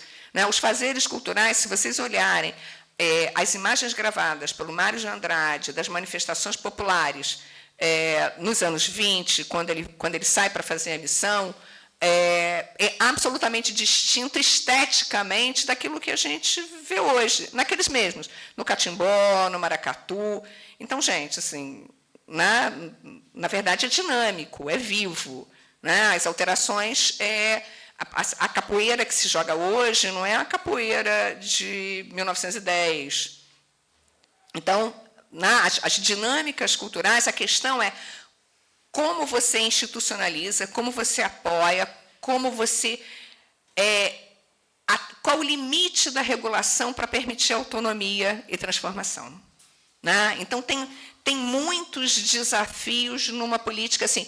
É diferente quando você regula a saúde, né? Que ainda tem, inclusive, os conflitos éticos. Né? Você usa DNA, não usa DNA, porque é só a gente pensar, na verdade, em algumas manipulações hoje que a gente tem na área de medicina, na ciência, que é complexa, né? Que são extremamente complexas, mas você desenha melhor do que a cultura, que é muito fluida e dinâmica. Bom, os principais elementos do Sistema Nacional de Cultura são o órgão gestor, preferencialmente uma secretaria, Conselho de Política Cultural, fundo, comissão intergestores, isso a gente não vai discutir. Programa de formação na área de cultura, essa é uma grande discussão, onde a universidade tem um papel fundamental, sistema de informações e indicadores, plano de cultura e as conferências. Né? A gente tem um pouquinho das imagens, o tempo passa, se a gente não capturar no tempo. Eu fui tentar recuperar as imagens, as coisas da primeira conferência eu só achava em preto e branco. Eu falei, que tristeza, ela não era assim, tá? Não é porque ela é 2005 que ela era em preto e branco, não, tá, gente? Era não, tá? Mas eu não consegui. Porque, assim, é só para vocês verem, olha só como, tradicionalmente, né, a coisa é muito colorida. Elas eram verde e amarela, sim, mas não era preto e branca, não, tá? Eram verde e amarela num outro tempo que, né? Enfim, e que a gente vai recuperar, né? E o verde e amarelo é nosso. Mas vamos lá. É isso. Bom, para vocês terem uma ideia da dinâmica, e eu já passei do tempo, e o Micael, daqui a pouco vocês falam, você já passou do tempo, mas a gente começou atrasado, tá? Então, assim, mas eu sei que eu fui, tá? Mas já a gente vai acabar. Bom, a 4ª Conferência Nacional de Cultura, ela teve 1.201 delegados. 75 delegados natos, que são aqueles que já estão determinados, né, do Ministério, Ministro da Cultura, tá? 1.088 delegados eleitos, essas pessoas vêm do país inteiro. Você elege no município, depois no Estado, você faz, a partir do grau de participação, são eleitos os delegados, e aí se somam todas as delegações estaduais. Desses 1.088, 810 da sociedade civil, desculpa, dos 1.201, né? 810 da sociedade civil, 391 do poder público. Mas a conferência ela ganhou uma dinâmica esse ano celebrativa, porque depois de 10 anos sem, então ela teve 1.109 convidados, e os convidados tinham direito à voz, mas não tinham a voto, mas a plenária, na hora, decidiu que era tanta gente, quase que o mesmo número de delegados, então, que ninguém ia ter direito à voz, à exceção dos delegados, porque, senão, a gente não ia parar de discutir nunca mais, né? E 1.836 observadores. Então, foi uma das coisas, assim, a maior conferência, foi a conferência mais gigante que se teve, que é bacana, mas ela, como analista de política pública, ela vai ficando pouco efetiva, ela é celebratória, mas, para a construção de política, né, ela é complexa. Mas é interessante a gente pensar, por exemplo, esses são os dados para vocês saberem, né? A delegação maior era do Ceará, seguida pelo Rio de Janeiro, pela Bahia, pela Paraíba, e a delegação menor é de Sergipe. Como é que se dá o tamanho das delegações? Ela é proporcional ao número de pessoas que chega à conferência, ou seja, né, o somatório da participação municipal para a estadual. Então, dependendo do número de delegados que você tem na estadual, você tem um percentual de delegados que você tira para a nacional. Ele tem um teto, alguns estados podem alcançar o teto, outros não. Então, quanto maior a participação na base, maior a garantia de participação na nacional, né? O Rio de Janeiro, principalmente por conta das leis, assim, a mobilização no Rio de Janeiro, no período da pandemia, para a Lei Aldir Blanc, depois para a Lei Paulo Gustavo, foi intensa. Todos os fóruns regionais do Estado, que são, assim, Norte Fluminense, Litorânea, Metropolitana, né, essa divisão do Estado, tiveram muito ativos, e isso acabou resultando numa participação bastante grande nas conferências municipais do Estado. Por exemplo, a faixa etária, né, era uma população muito jovem, né, majoritariamente estava concentrada entre 30, se você somar de 30 a 49, você tem, na verdade, mais de 50% dos participantes. Isso é bacana, mas essas pessoas de 30 não têm um acúmulo dos 10 anos de lacuna. Não, na verdade, em 2005, elas eram criancinha, né? Eram todas criancinhas. Então, trouxe muita gente nova, absolutamente inexperiente em relação a processos participativos. Então, isso gera uma perda na densidade da discussão e naquilo que a conferência pôde avançar. Sem dúvida que isso, a meu ver, isso tudo é compensado, porque, assim, a gente está recuperando o processo participativo do país. Mas, em termos de tempo da política pública, o tempo inteiro a gente vai atrasando aquilo que já é lento, aquilo que já é duro, né, de fazer, né? Eu acho que a questão racial, ela também vem mudando. Na verdade, 35,49% se declararam pardos, 21,8% se declararam negros, e só 33,8% se declararam brancos. Então, você começa a ter um equilíbrio, você começa a ter uma presença maior, inclusive indígena. Você tem 6,4% dos participantes indígenas.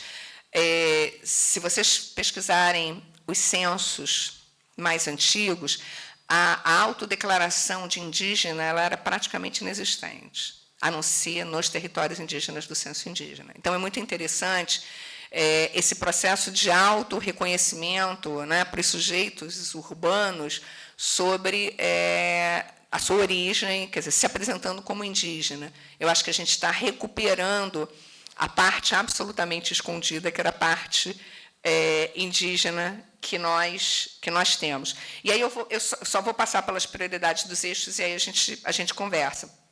Para vocês, eu até estou com um documento aqui. Né? Talvez a maior dificuldade, novamente, do resultado dessa conferência, as conferências se fazem assim, as propostas vêm dos estados, elas são sistematizadas, e aí elas são votadas para serem priorizadas nos grupos. Os grupos se separam por eixos, votam, na verdade, as 5 prioritárias. Na verdade, assim, as pessoas vão votando e as 5 mais votadas são consideradas prioritárias em cada eixo. Aqui a gente tem 5 eixos. E tudo ficou muito grande. Se vocês vão perceber que eu pus reticências em todas, porque isso é só o comecinho da proposta, mas eu vou ler a 1 só para vocês terem uma ideia do tamanho. A 1, ela diz assim, né? Ela começa ali. Criar e aprovar política pública para o fortalecimento das culturas da Amazônia. Legal, biomas fronteiriços, que considere o fator amazônico. E aí eu vou continuar para vocês aqui, para vocês terem uma ideia. Que considere o fator amazônico, as particularidades das regiões, em todos os programas de financiamento e fomento, a cultura por meio de instituição vinculada ao Ministério da Cultura focada na implantação e promoção de políticas públicas para a Amazônia legal, de modo a consolidar, unificar, disponibilizar, facilitar o acesso das ferramentas de cadastro, divulgação, mapeamento, indicadores, painéis de dados sobre a realidade cultural das Amazônias para subsidiar, democratizar, fomentar políticas públicas de cultura das regiões e biomas fronteiriços. B.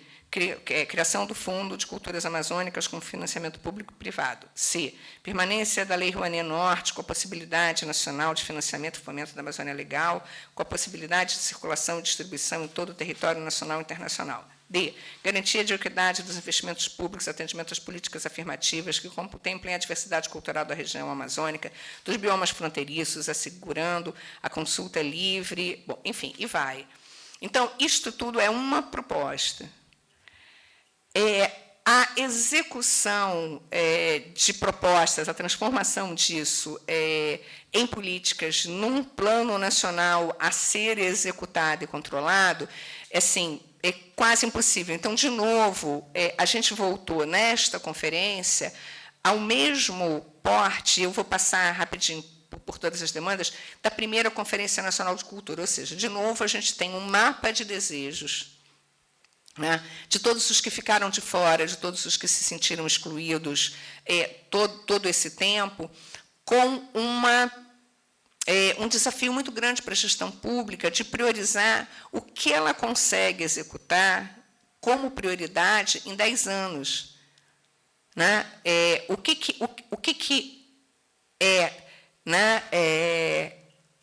está dentro da governança da cultura, o que está dentro da possibilidade de financeira e orçamentária, né?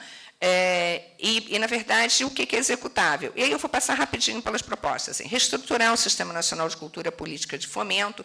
E aí, todas essas reticências, assim, a maior parte deles falam para as populações LGBTQIA+, ribeirinha, cigana, povos de terreiro, quilombola. Então, tem uma chave que é repetida, né, em todas as propostas. Garantir recursos para o desenvolvimento das políticas culturais e promover a modernização dos marcos legais, garantir o pleno funcionamento do sistema e garantir a criação de um Fundo Setorial Nacional de Cultura da Infância.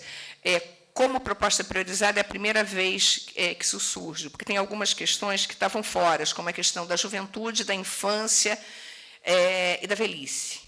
Né? A questão da acessibilidade já surgiu, então, acho que a gente, né, quando você fala de propostas nacionais, o segundo eixo era para pensar projetos de democratização de acesso e participação social. Então, criação e garantia de políticas públicas, a participação ativa. E aí, por exemplo, essa foi uma demanda específica da cultura hip-hop, do LGBTQIAPN+, né? Eu ainda uso mais o QIA+, que era o que a gente mais usava, a capoeira, em instâncias decisórias do cenário, não é canário, não, isso aqui foi um erro de digitação meu, do cenário cultural do país, ampliar a implementação do Programa Nacional Cultura Viva, como política de base de sistema de base comunitária do Sistema Nacional, fortalecer o Sistema Nacional, implantar o Programa Nacional dos Comitês de Cultura, que é um programa novo que vocês devem estar ouvindo, que a gente está aprendendo, que é a questão de fazer ação cultural no território, reestruturar a democratização do Conselho Nacional de Políticas Culturais, estabelecer tratados de integração cultural entre os países que formam parte da Amazônia. Mais à frente também vai ter a questão dos países fronteiriços. O eixo 3 era identidade, patrimônio e memória. Então, as prioridades são dar continuidade à política nacional de proteção e valorização dos conhecimentos e expressões das culturas populares e tradicionais, e aí, todo o resto, promover a criação e manutenção do sistema de patrimônio cultural. A gente tem ação de patrimônio nos 3 níveis de governo, entretanto, com patrimônio em risco, e agora, cada vez mais, a gente vai ter que pensar em ações efetivas. O Sul, as cidades efetivamente perderam uma parte gigantesca dos seus patrimônios. Essa é uma outra discussão, que a gente vai precisar fazer para frente, e a questão do fortalecimento do Sistema Brasileiro de Museus, a criação de uma política descentralizada, acessível, de educação cultural, popular, patrimonial, museal, a criação e implementação de uma política nacional de valorização das identidades nacionais do bem viver, e a gente importou a discussão de bem viver da América Latina.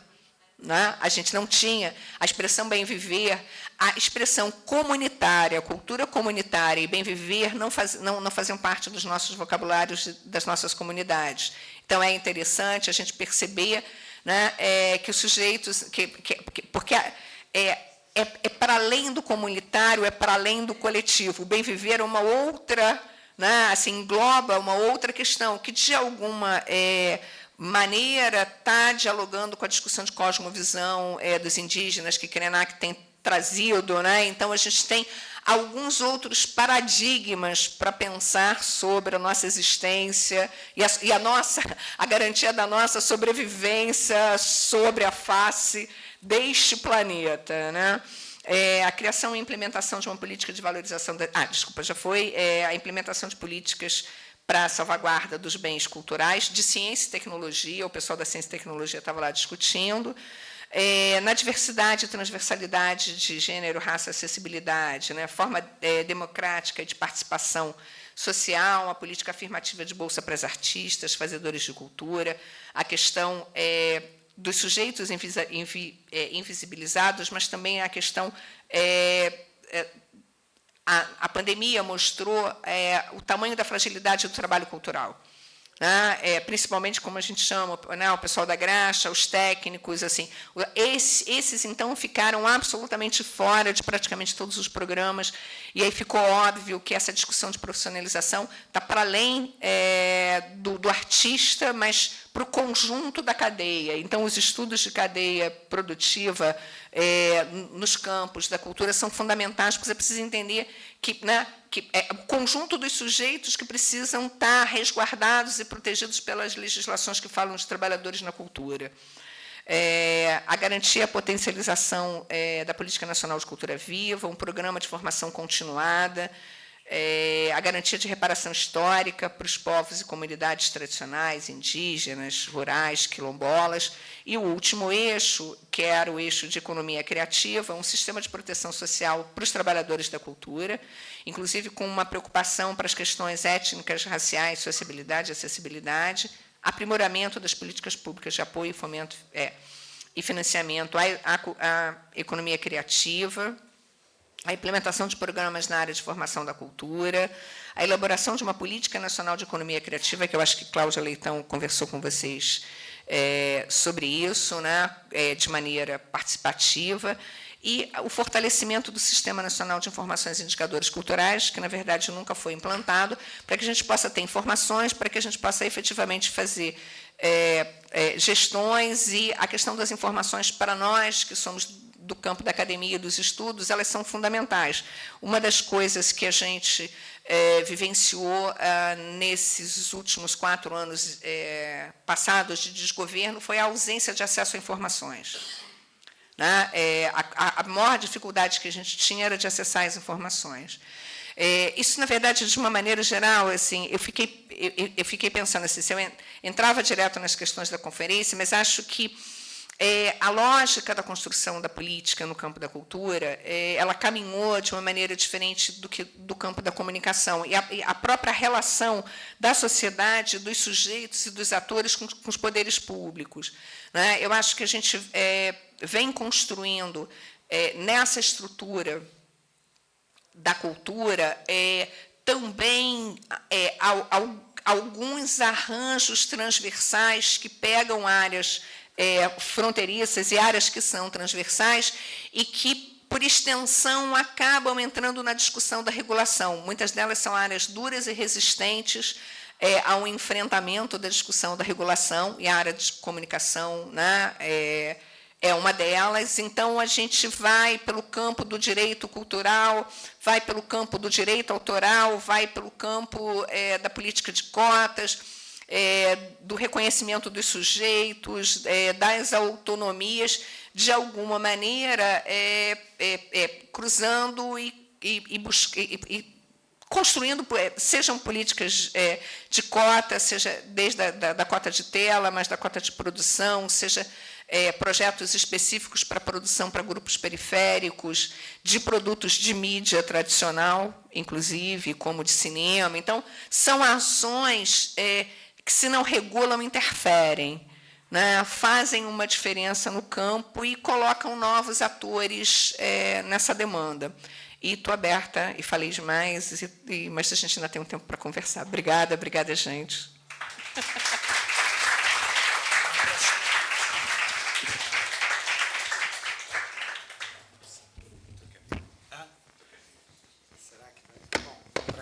Bom, pessoal, a gente tem aí um tempo para fazer um debate. Estão aberto a perguntas. Alguém? Bom, quer a Cíntia, então. Depois eu me inscrevo. Deixa com ela. Deixa o microfone aqui, Micael, por favor. Não, mas que eu... Tá bom. Ô, Lia, obrigada, Lia. É um prazer tê-la aqui conosco na UERJ. Enfim, obrigada até o grupo, né, que a gente vem pensando aí muitas questões no plano da cultura, né, nossos alunos também aqui. Nós temos alunos, tanto aqui na UERJ como na UFRJ, né, que são produtores culturais, que estão aí nessa batalha, que vêm de coletivos culturais, eu acho que tem gente aqui, né, ou que professores, pesquisadores. Hoje de manhã, Tiago estava mostrando como o trabalho dele do Brega, né, acabou parando aí, né, Tiago, numa discussão dentro da Assembleia, né, Legislativa do Estado, né, e na própria Prefeitura do Recife, ou seja, você tem aí, né, incentivando políticas, né, e pensando, e quem fica dentro, quem fica fora, porque eu acho que essa é a questão do plano. Né. Mas eu estava aqui pensando, Lia, eu acompanhei algum desses debates há décadas e décadas atrás, quando eu trabalhava mais próximo da ciência política, da sociologia política, e eu sempre me fiz a pergunta, né, eu conhecia o sistema francês, né, de políticas eu acho que tem uma questão que é a seguinte: no Brasil, você estava falando de educação, eu vou começar pela educação, a gente tem uma questão que é esse fazer que não é tido pela própria localidade, o fazer da arte, do menino, né, seja ele quem for, como um fazer profissional, né? Ou seja, que ele tem um valor, que é um valor de uma produção de trabalho, né? Fazer um grafite, fazer uma música de hip hop, produzir com seu vídeo, né? Não é tido por nós, em termos de cultura brasileira, como fazer trabalho, uma produção de trabalho. Nós temos essa dificuldade no Brasil. A própria arte, nunca é pensada por nós. Quantos de nós aqui, se fosse, quando jovem, fala assim, eu vou ser artista, né? Que pai e mãe falavam, não pode ser que nesse Brasil ninguém vive de arte, né? E quem foi se tornar tem que ter 2 empregos, né? Quer dizer, a gente já tem esse preconceito social nosso, né? Tem um preconceito amplo com o campo da arte, né? Da produção artística. Então, eu fico pensando, nesses encontros, né? Alguma discussão, alguma possibilidade, então, de você criar lei da intermitência, ou seja, um direito trabalhista. Talvez a gente tenha que ir por aí, não... Porque tudo isso, eu estou pensando em questões que eu já participei, em grandes debates, a gente vai lá, a gente faz as propostas, não é assim? Chama a comunidade. Não, nós temos... Aí vira lá, sei lá, lembra de Santa Catarina? A gente discutia com os Zamin.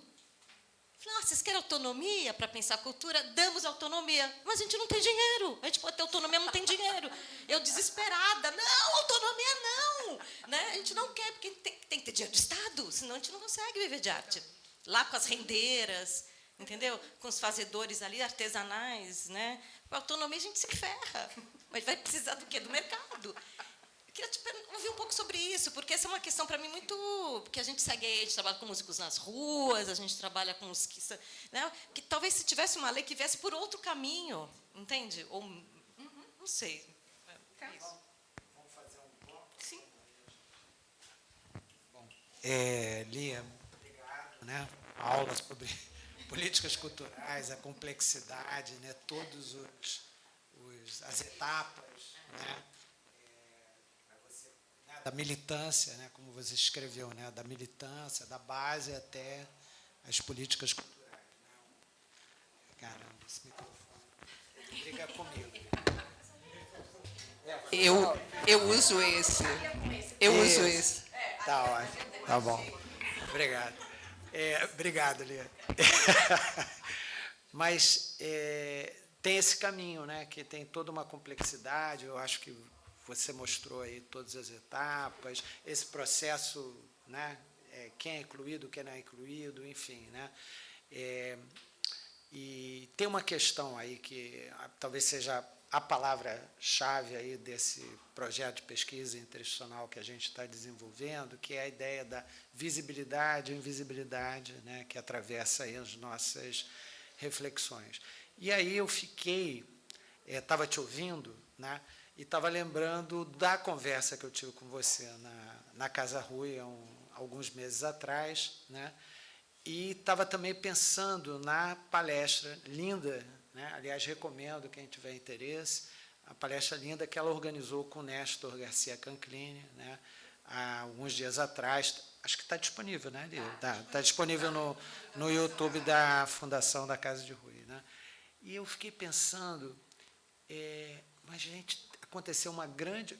Aliás, né, acho que foi isso até que você me sugeriu. Aconteceu uma grande revolução na área da cultura no Brasil e não foi por esse caminho, né, que foi a Lei Aldir Blanc e Paulo Gustavo, né, que, de repente, trouxe do universo da invisibilidade, da informalidade, de repente, boa parte desse...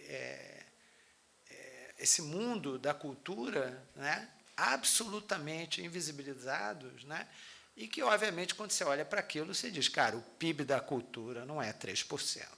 Né, não é 3%. Mas, né, lembrando, eu não vou lembrar os números, né, talvez você tenha os números na cabeça. Né, e aí o Garcia Canclini falando, né, que a Lei Paulo Gustavo e a Lei Aldir Blanc possibilitou você furar o orçamento anual em 140%, acho que eu estou arredondando os números, tá? E na Argentina, eu acho que era, durante a pandemia foi 15%, 20%, e no México só 5%. Né? E assim, quando você pensa, né, no impacto que isso tem na base, né, nos municípios, né, que é onde essas políticas têm que chegar, né, no dia a dia das pessoas, né, então, de repente, você tem uma transformação dessas localidades, né? Você não só redimensiona esse universo da informalidade, como você tem uma distribuição de recursos, né? Inclusive, né, pensando nos debates de políticas culturais. Políticas culturais, enfim, estou fazendo uma redução, né? Há muita gente que fala, políticas culturais são editais, né? São políticas de editais, né? De repente vem uma lei, né, que coloca de uma outra perspectiva, né? Esses atores, não estou dizendo também que os recursos são recursos não são muito vultosos, mas, naquele momento, abriram uma esperança, né, mínima ali para aqueles atores que trabalham, como você estava falando, né, o iluminador, o cara que cuida das diferentes etapas para que aquela produção ela venha a ser realizada. Então, assim, eu queria fazer uma provocação, você retomar aquela conversa comigo, que eu acho que é muito interessante, pensar, isso aqui eu sei que para você e para a gente é muito importante essas etapas, mas, como você falou, elas são muito demoradas, né? E é muito interessante, e o Garcia Canclini estava naquela palestra valorizando, que foi colocada em ação, né, essas medidas em caráter emergencial, não sei nem se elas serão mantidas, né, daqui para frente, mas que revolucionaram o cotidiano na área da cultura, né? Então, estou te provocando aqui para você conversar também um pouco sobre isso, porque esse universo da informalidade, né, que o tipo de pesquisa que a gente faz, a pesquisa mais qualitativa, talvez seja onde a gente traz aí uma pequena, modesta contribuição com subsidiar, quem sabe, talvez o trabalho das militâncias que vão, por sua vez, atuar junto a essas políticas, né? Seria isso. Tá certo. Na verdade, as questões dialogam. Desde o começo dos anos 2000, uma das grandes discussões é, primeiro, o reconhecimento do trabalho, né? De que o fazer cultural é trabalho. Então, porque a gente tem uma... no nosso imaginário, no imaginário social, arte e cultura é um negócio assim, quase vagabundagem, né? Vamos combinar... Não, vamos combinar aquela coisa assim... mas isso não é trabalho, né? Pô, você fica lá se divertindo. Imagina, eu, por exemplo, implicava com o Miguel, tirava um sarro da cara dele, porque ele fez um trabalho sobre economia da praia. Aí eu falei assim, imagina, na Bahia, no Nordeste, economia da praia. Eu falei, ô Pingueixo, vamos combinar. Vem cá, como é que teus meninos fazem campo? Conta aí para mim, né? Então eu ficava lá brincando. Mas, assim, no que eu sabia que o projeto era sério, mesmo assim implicava, para a maioria das pessoas, que projeto, mas economia da festa. Por que economia da festa? Porque, na verdade, a economia da festa conta e soma lá no PIB do turismo. Mas, se não tiver a festa, não tem ocupação hoteleira. E a festa só acontece porque tem manifestação cultural. Né? Então, na verdade, a gente... e aí, quem trabalha... Tudo bem, o vendedor, o cara que vende cerveja, comida, mas quem trabalha, né, os meninos que dançam na festa junina, eles ensaiaram 6 meses do ano. As costureiras fizeram aquelas roupas lindas para a disputa. Então, você tem uma coisa profissional que se somou por meses e que aí se transformou na festa que levou milhões de visitantes e que, ao final, somam para o PIB do turismo. Fala, mas é turismo. É turismo, sim, mas é turismo cultural. Se não tem festa, não tem gente. É o carnaval. Então, assim, mas, na nossa tradição, não é à toa que as grandes festas não ficam nas secretarias de cultura, ficam nas secretarias de turismo. Porque elas contam para a Secretaria de Turismo, elas ficam na conta da Secretaria de Turismo. E aí você descaracteriza o trabalho dos sujeitos.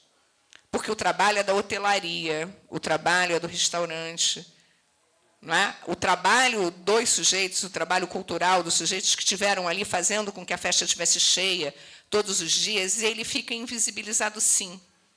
Né? Então, assim, é uma das grandes discussões.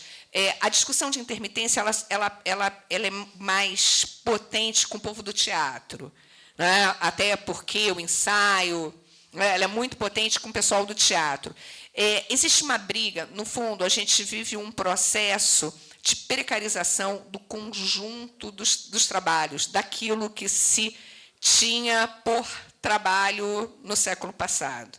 Né? A gente perdeu muito e continua perdendo. Mas, por outro lado, né, e aí assim, mas a gente tem que ter uma discussão séria e complexa sobre a seguridade e a garantia desses sujeitos da velhice, de recursos e financiamentos minimamente estáveis por determinados tempos, por canais alternativos de financiamento para os sujeitos quando eles não acessam financiamento público. Essas discussões elas estavam presentes na primeira década desse século, lá até 2010, a questão dos microprojetos, dos financiamentos, por exemplo, para os pequenos empreendedores que têm mercado, mas que não têm recurso, que tem produto, mas não consegue chegar na feira.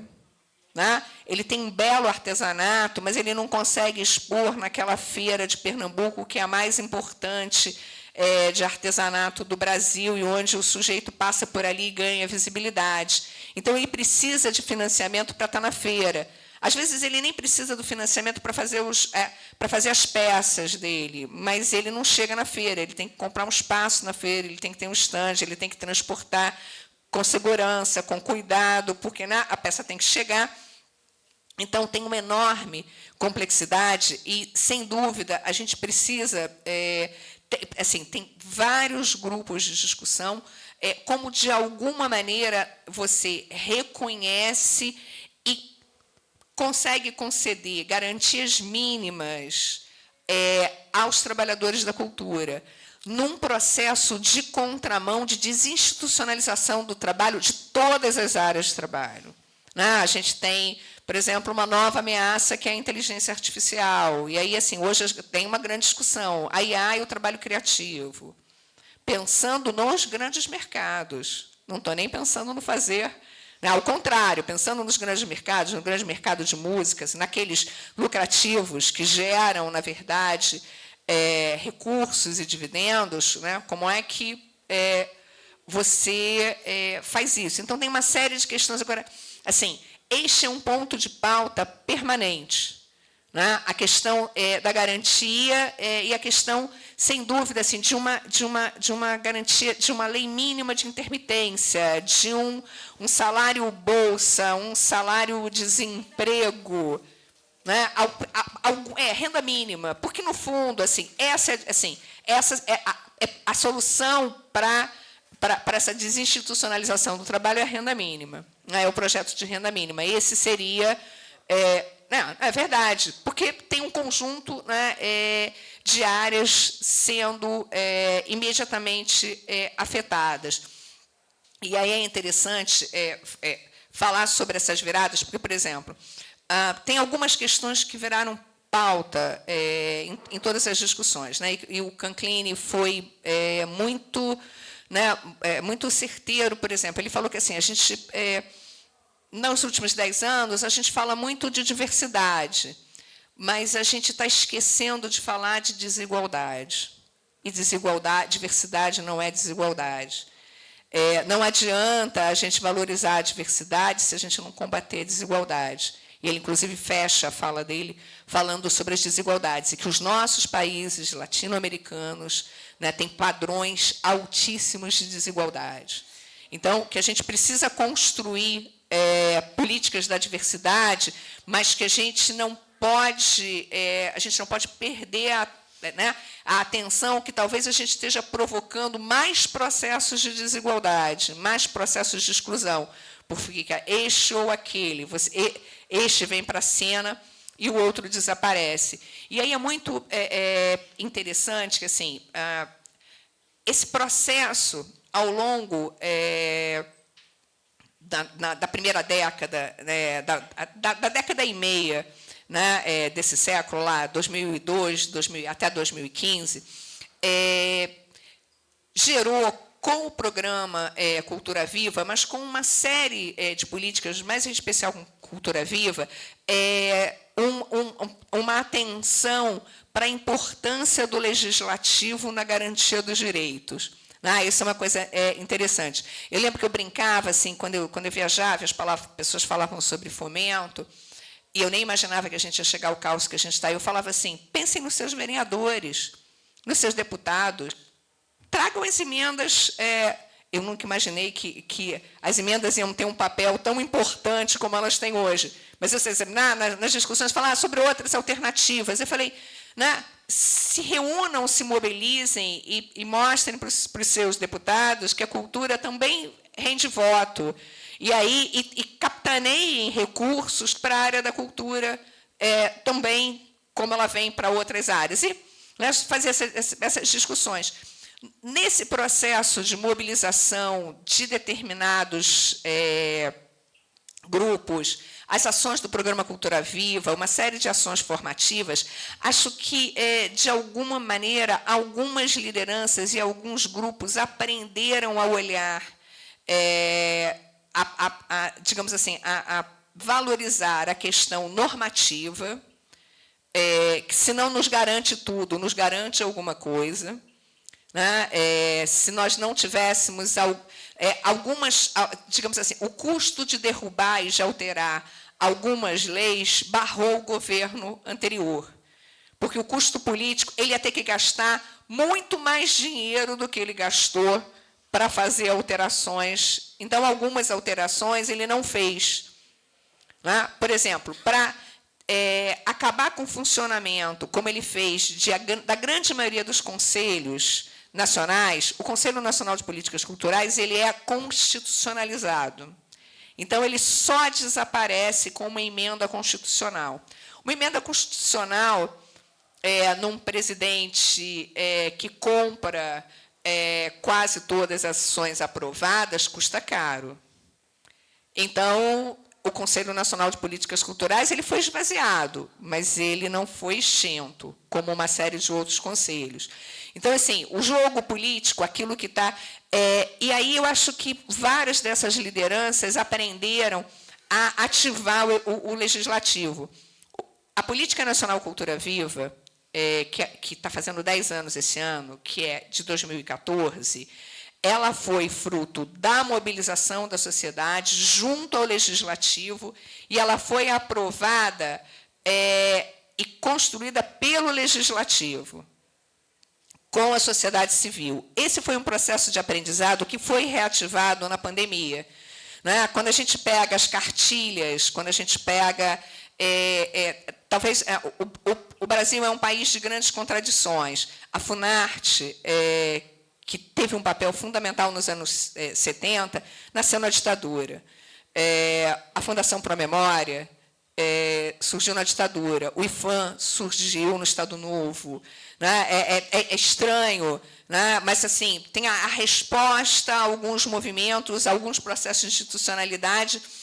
E aí, a pandemia, na verdade, e a abertura de créditos especiais foi a chance, digamos assim, os sujeitos vislumbraram a brecha para buscar um auxílio especial para o campo da cultura, porque, na verdade, a cultura estava fora do auxílio emergencial.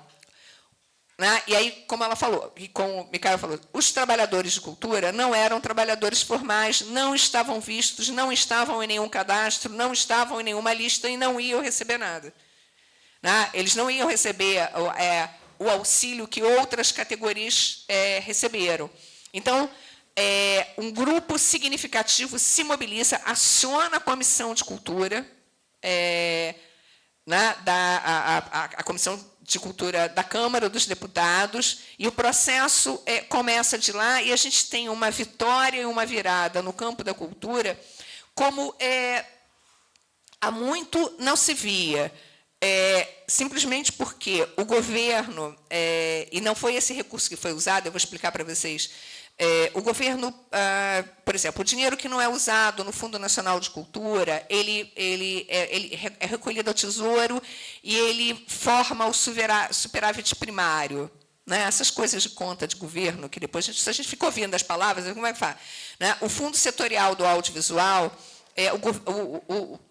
o governo do Inominável, ele criou uma briga especial com o audiovisual. Então, o audiovisual foi sendo bloqueado. O dinheiro do Fundo Setorial do Audiovisual não pode ser usado para mais nada que não seja o audiovisual. Porque ele, na verdade, é imposto, ele é taxação sobre uma série de outras, inclusive sobre a telefonia. Então, ele não pode ser usado, ele tem uma regra. Então, se ele não for usado para isso, ele não é usado para nada. Então, estava lá. Ele começa, então não vai ser usado. E você vai fazendo um superávit.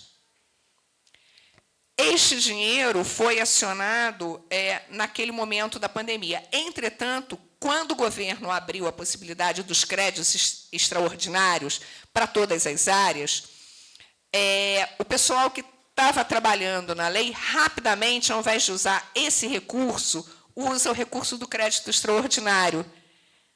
Então, esse dinheiro que a gente vê alardeado, o dinheiro da política Aldir Blanc era o recurso do Fundo Nacional de Cultura. Não foi. O recurso que veio do Fundo Nacional de Cultura e do Fundo Setorial, parte dele, foram usados na Paulo Gustavo. O recurso ficou lá. Então, ele, inteligentemente, já foi acionado enquanto se executava, ele foi acionado, e aí não foi pelos deputados, mas pelo Senado. A Lei Paulo Gustavo foi construída no Senado. Né? Então, a área de cultura do Senado atenta aos recursos que não foram utilizados, e aí, assim, eu vou dizer para vocês que teve um papel fundamental, um especialista em políticas que era assessor no Senado naquele momento, que é o Marcos Souza, que é da área de direito autoral. Marcos bateu o olho e falou, opa, eu sei porque a gente estava fazendo um projeto e coletando depoimentos naquele momento, então, quando você fala com as pessoas na hora, né, você não tem muito tempo para construir uma versão posterior, então você coleta os depoimentos naquele tempo, no calor do acontecimento. Então, a gente recolhe, e aí, assim, como se abriu a possibilidade de usar um recurso, esse recurso não é à toa que a Paulo Gustavo tem a história de 70%, 60%, 70%, 80%, não sei exatamente o percentual, só pode ser usado em audiovisual, porque vem do Fundo Setorial do Audiovisual, por isso ele tem esse recorte temático. Então, é interessante a gente perceber que alguns desses atores, desses atores sociais perceberam a importância de se articular com o legislativo quando o executivo dá as costas, e foi uma parceria fantástica. Né? Então, tudo foi feito à revelia do executivo, e aí, gente, assim, a gente normalmente não tem a dimensão da capacidade de articulação e do poder.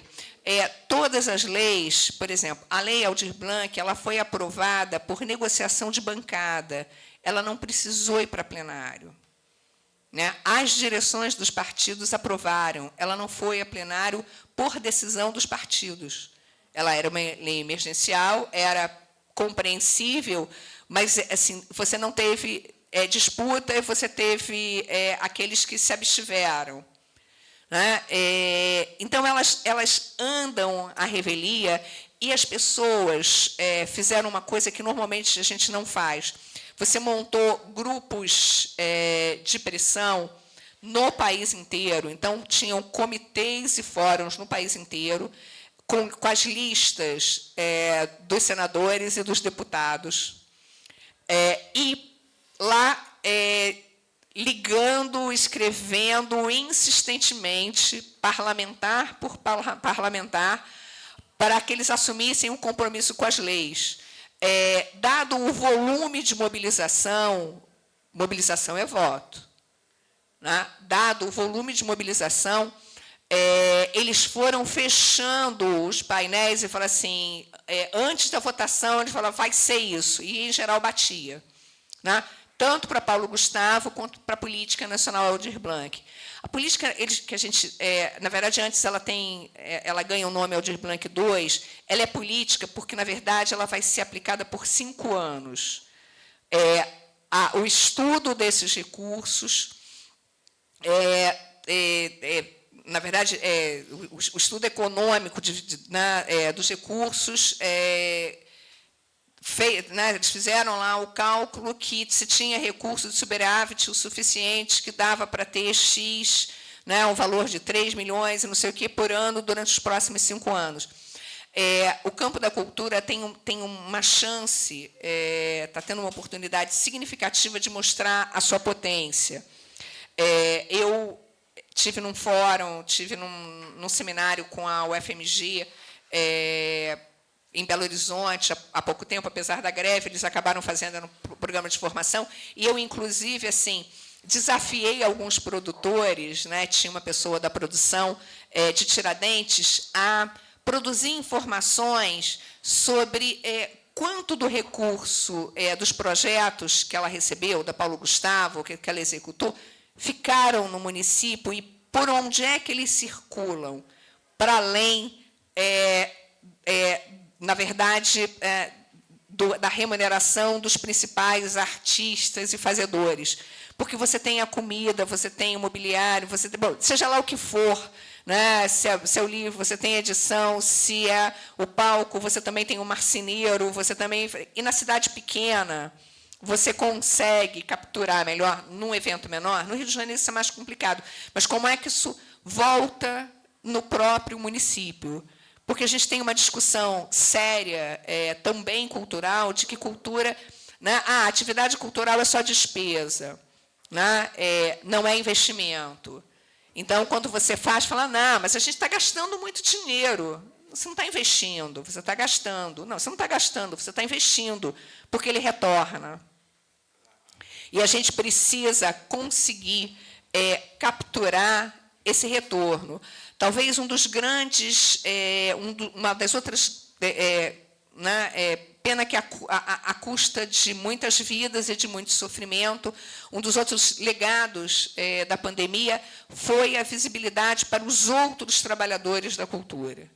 Né, para que as pessoas despertassem e se dessem conta, porque, se elas pensassem, elas saberiam. É óbvio que um espetáculo não acontece só com o artista.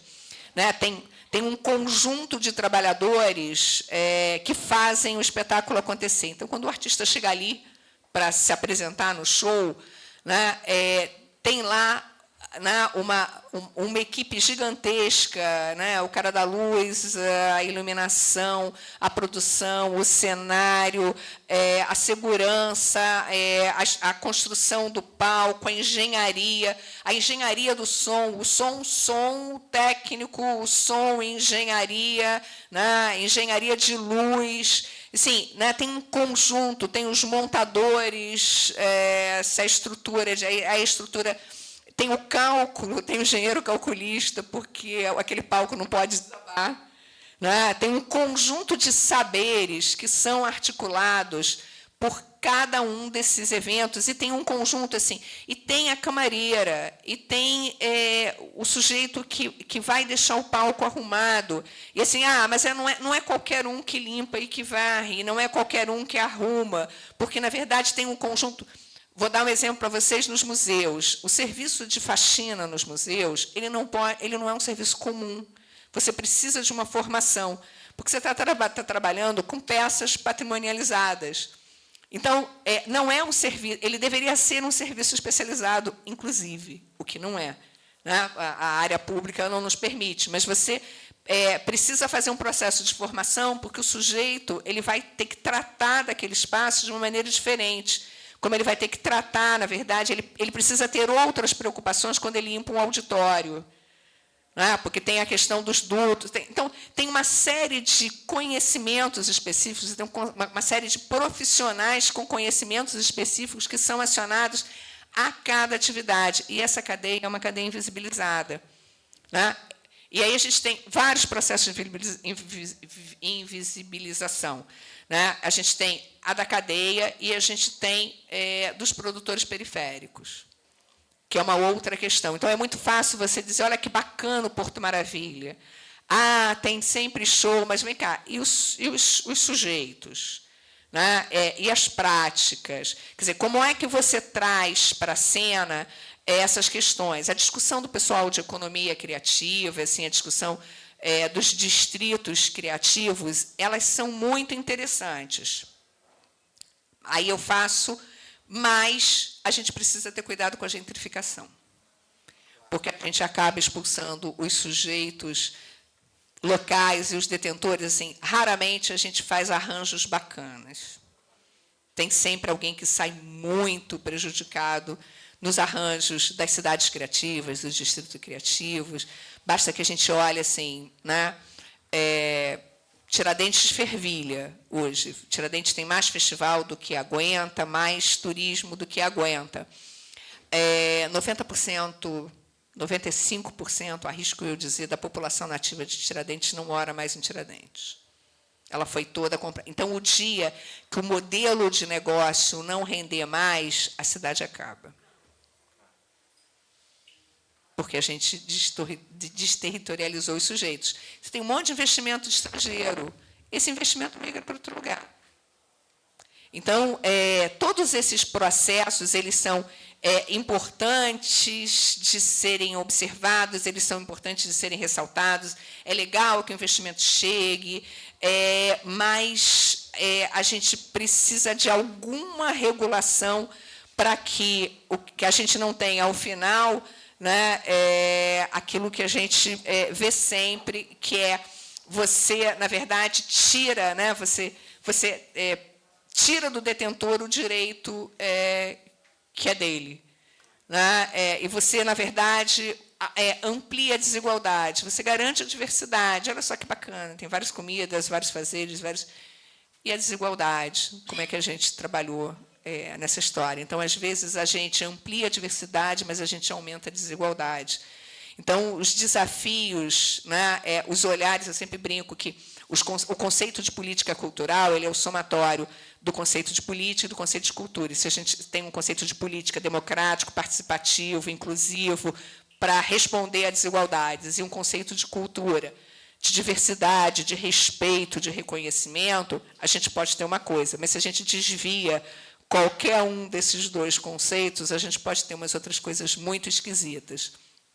E a gente tem políticas de direita, assim, uma atividade cultural nem sempre é uma atividade de esquerda, nem sempre é uma atividade que visa, muitas vezes, se a gente olhar os exemplos do nazismo, o uso da cultura no período de Hitler. Então, assim, não é, a cultura não é boa, as coisas são boas por natureza, né? Falar de cultura não é falar o tempo inteiro de igualdade, respeito, equidade, não. Então, a gente também... um princípio ingênuo, né, de que, porque a cultural é bacana, muitas vezes não é bem assim. Então, acho que a gente precisa trabalhar bem o conceito de cultura, trabalhar bem o conceito de política, para que a gente possa construir, né, políticas culturais que façam sentido. E essa, assim, aí, gente, vai ser sempre a minha fala. Eu olho para o campo, eu penso política pública, as pessoas dizem assim, Lia, você é ingênua, a política pública não é isso, o Estado é engessado. Eu penso política pública com alguma coisa que nos permita diminuir as desigualdades que foram criadas pela própria estrutura fundante desse Estado, né? Que possam servir para recuperar as desigualdades históricas, que possam fazer, na verdade, que permitam que a gente pague parte da dívida histórica que fez com que alguns ainda estejam muito excluídos em relação aos outros. Mas essa é a minha visão. E eu trabalho, e que tem um monte de gente que pensa como eu, mas também tem um monte de gente que não pensa, né? Então, eu acho assim, a gente tem que brigar por um determinado desenho de política pública para todas as nossas áreas. Eu estou falando da cultura, mas eu estou falando do conjunto. Você convidou como uma pessoa que fala muito. Não, Lia, olha, muito obrigado, né? A gente adiantado da hora, queria agradecer a presença de vocês e a sua participação. Adiantado da hora. Tá, então. Ah, tá bom. Então tá. Então já encerramos então, tá? Então a gente segue no café, no bate-papo aí. Então tá, agradecer aí a presença de vocês. Obrigado.